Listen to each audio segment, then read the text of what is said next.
Good evening, and thanks for staying up late with us tonight. I'm Brooke Buckner here with Nick Luttrell and meteorologist Simone Thomas. Now, as you guys know, it was a busy weekend in the sports world. PGA golf tournament, lots of homecoming games, and of course the hog win. You were busy this weekend. I was busy, yeah. A lot going on in sports. It's fun. It's fun when there's a lot going on. It makes my job a lot more fun, It's that time of year, you know, busy season. Yeah, a lot going on. And I mean, at least with you being as busy as you were this weekend, it wasn't terribly hot. You know, that probably did make it miserable. For sure. You know, unfortunately, we can't keep that trend going into the work week. We're getting pretty warm tomorrow. We're going to start out the day in those lower 60s. By midday recess, when the kids are headed to lunch, we're starting to break into the 80s. Looking to warm up to the upper 80s tomorrow. We can have a few locations making a run for 90 degrees under that sunshine. Here's a look across the state. Again, 88 expected in the capital city, as well as Arkadelphia, Russellville, and Pine Bluff getting up to 89, getting close to the 90-degree mark, and Camden getting up to 91. Now, of course, we could get higher than this forecast.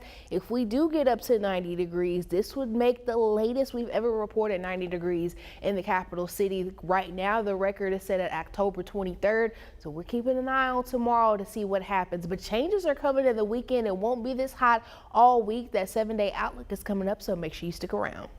Thanks, Simone. Right now, Arkansas State Police are searching for a suspect involved in a deadly hit and run. According to ASP, it happened Thursday night along Highway 8 in Polk County. Once police arrived at the scene, they discovered an 18-year-old cyclist hit by a vehicle. The bicycle was then lodged under the vehicle, and it was dragged about 60 to 90 feet before it was dislodged. While the victim's identity has not been released, reports say he died as a result of the accident. If anyone has any information, you're urged to contact state police.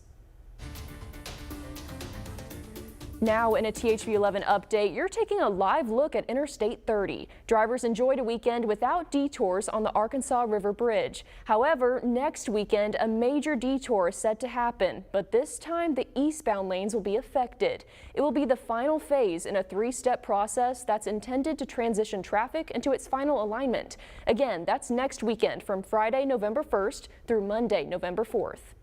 And speaking of driving, according to AAA, Arkansans are paying a little bit less at the pump right now. The average cost of gas here in the natural state is just around $2.81 a gallon.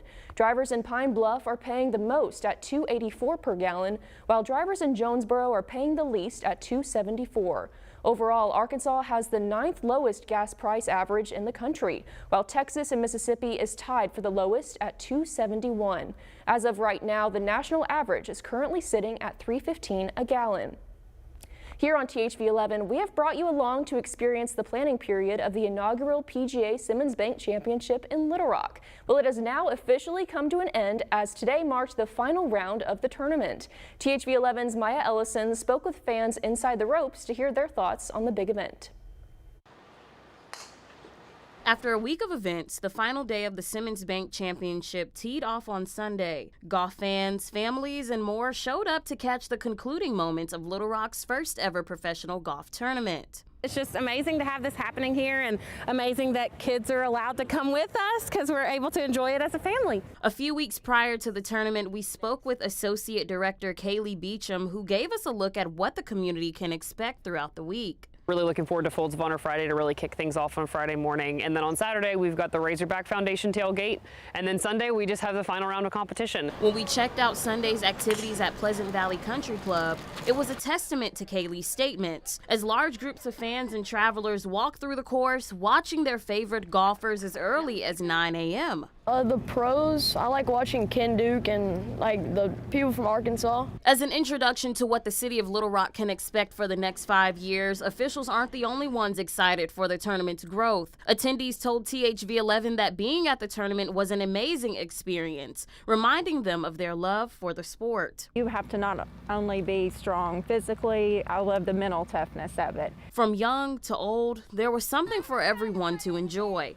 At the Family Fun Zone, parents watched as their children's eyes sparkled with excitement, possibly getting introduced to golf for the very first time. Excited to watch golf! Woohoo! Yeah. With the tournament coming to a close, it's the memories that attendees can walk away with that will leave a long-lasting impression. It's a great golf course and love the community, the support of having them here and everything, so it's really wonderful. In Little Rock, Maya Ellison, THV 11 News.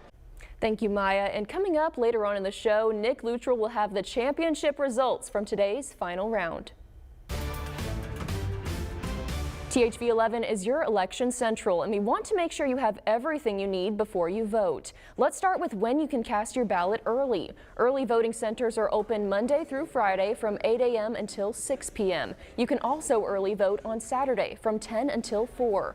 Things wrap up at 5 p.m. on November 4th, the Monday before Election Day. And something else to keep in mind, your early voting locations may differ from your Election Day polling place. With just days to go until Election Day, voters still have questions. Before some cast their ballot, they want to know whether their vote is private.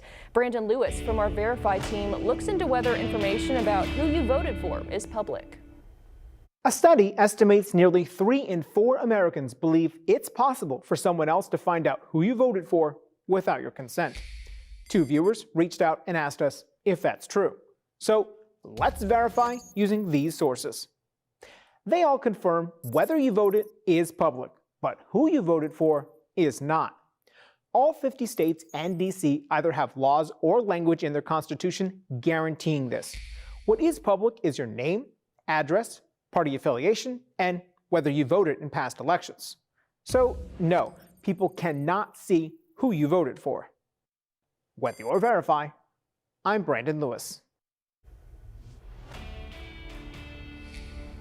And if you have something you want verified, send us an email to verify@thv11.com or reach out on social media. Vice President Kamala Harris is back in the battleground state of Pennsylvania today, while former President Donald Trump is gearing up for a rally at New York City's Madison Square Garden. Natalie Brand has the latest.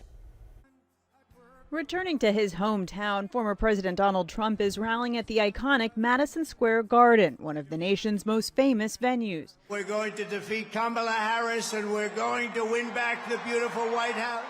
He's taking the stage with running mate J.D. Vance and surrogates like Elon Musk in a solidly blue state, but in an effort to speak to a much broader audience and deliver a closing argument 9 days from Election Day. This will be America's new golden age. It's going to happen quickly, too, very quickly. For both campaigns, it's a fight for any remaining undecided voters and a game of turnout. Vice President Kamala Harris is spending Sunday in Philadelphia to rally her supporters in the most populated part of the battleground state. We are a new generation of leadership that is optimistic and excited about what our nation can do together.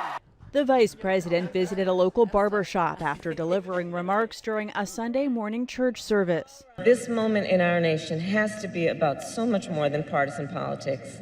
Harris is scheduled to deliver her closing argument Tuesday on the National Mall, where Trump made his speech on January 6, 2021, before a mob of his supporters attacked the U.S. Capitol. In an interview with Norah O'Donnell, Harris talked about the significance of the location for her event. This is a real scenario. It's either going to be Donald Trump or it's going to be me, sitting behind the Resolute desk in the Oval Office. New CBS News polling shows the presidential race is as close as it's ever been, with the candidates virtually tied in the battleground states. Natalie Brand, CBS News, Washington. The IRS is announcing its new inflation-adjusted tax brackets for 2025. The annual income thresholds will increase by 2.8% over this year's, making the smallest jump in several years. Economists say the increases are likely to get smaller as inflation continues to cool. As time goes on, jobs can change, and so do the people who hold them. There are proactive steps to update your outlook and find ways to adapt, including asking for help when you need it. New data from LinkedIn shows half of workers surveyed feel overwhelmed by how quickly their jobs are changing, and almost 50% are worried about being left behind. Career expert Catherine Fisher says there are steps you can take to save your job and make it better. I think having curiosity is one of the most important things. So understanding that your skills may change, but if you're going along with the change with the company, because guess what? Your boss is changing as well. Everyone is experiencing it. Asking for help is a skill. You want to also know when you've tried everything you can, and it's now time to say, hey, I need some help over here. To remain competitive, Fisher says hiring managers want to see how workers have embraced change, including training and courses they have taken to update and improve their job skills. Well, earlier today, the folks at North Little Rock First United Methodist Church held their annual Blessing of the Pets event. It was also filled with plenty of pumpkins because it was held right at the church's own pumpkin patch. Every dog, every creature of God, every cat, we believe is part of God's beloved creation, and that they are signs of God's joy and God's love made real. And so we give thanks for that, and then we bless pets for all of the days of their lives, that they may be a sign of God's love and joy. And it was a beautiful day outside for everyone to enjoy the event. And speaking of weather, Simone, what's coming up in your 11-day forecast? Well, the work week is starting out on a spicy note. We're making a run for 90 degrees tomorrow afternoon with lots of sunshine, but I promise that won't be the case all week. Their 11-day forecast is coming up right after the break.